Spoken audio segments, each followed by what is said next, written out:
TBK Jack మరియు కాపు రాష్ట్ర చైతన్య వేదిక ఆధ్వర్యంలో ఈరోజు ఉమ్మడి గుంటూరు జిల్లాలోని కాపు సోదరులందరితో ఏర్పాటు చేసిన ఈ సదస్సుకి కాపు సోదరులందరికీ స్వాగతం పలుకుతున్నాము. ఈ సమావేశంలోనికి ముఖ్య ఉద్దేశం మనందరికీ తెలిసిందే.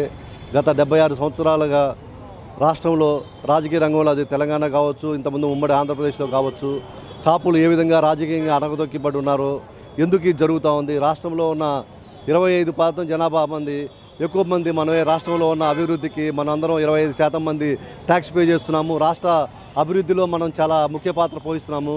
కానీ అభివృద్ధిలో చూసుకుంటే కానీ, రాజకీయంగా చూసుకుంటే కానీ కాపులు తీవ్రంగా అణగదొక్కుతున్నారు. దీనికి రకరకాల కారణాలు ఉన్నాయి. ఈ కారణాలు ఎందుకు వచ్చినవి, ఎందువల్ల మనం ఇంత రాజకీయంగా అణగదొక్కబడుతున్నాం అనే విషయం మీద ఈ రోజులో మొన్న ఈ ఉమ్మడి గుంటూరు జిల్లాలో ఉన్న కాపు పెద్దలందరితో ఈ సమావేశం ఏర్పాటు చేయడం చాలా ఆనందకర విషయం. ఈ సమావేశంలో ప్రతి ఒక్క కారణాన్ని, కాపులు ఎందుకు రాజ్యాధికారంగా దూరంగా ఉంటున్నారు, ఇతర కులాల ఆధిపత్యం కింద ఎందుకు అణగదొక్కబడుతున్నారు, ఈ విషయం మీద ఈ యొక్క సమావేశంలో ముఖ్యంగా చర్చాంశంగా మారింది. కాపు నాయకులు ఏ పార్టీలో ఉండొచ్చు, కానీ వాళ్ళు ఆ పార్టీలో ఉన్న వాళ్ళు తగిన సీట్లు, తగిన గుర్తింపు రావాలని ఈ సమావేశం ద్వారా డిమాండ్ చేస్తున్నాము. మన ఓట్లు మన సీట్లు అనే ఈ యొక్క స్లోగన్తో ఈ సమావేశం ఏర్పరచడం చాలా ఆనందకరం. ఈ రాజకీయ చైతన్య వేదిక ద్వారా రాష్ట్రంలోని కాపుల యొక్క రాజకీయ భవిష్యత్తు పెను మార్పు రావాల్సిందిగా కోరుచున్నాము.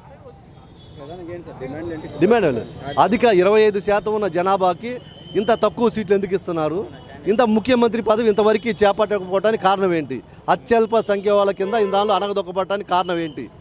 ఇది ఒకటి, రాజకీయంగా మనలో ఐక్యత లేకపోవటం, ఇతర వర్గాలు ఆర్థికంగా బాగా ఎక్కువ స్టేజ్లో ఉండటానికి. దీనివల్ల ఇప్పుడు ఉన్న ప్రముఖులు, మేధావులు అందరూ వచ్చున్నారు. వీరు చర్చించి దీనికి ఒక సొల్యూషన్ చెప్పి మనం రాజకీయ అధికారంగా దిశగా వెళ్ళాలంటే ఏమేమి చర్యలు చేపట్టాలా, మనం ఇప్పుడు ఈ 2024లోనే మన రాజ్యాధికారం చేపట్టాలంటే ఏ విధంగా ఎత్తుగడలు వేయాలనే విషయం మీద చర్చించి మన మేధావులందరూ సగం సూచనలు చేస్తారని అనుకుంటున్నాం.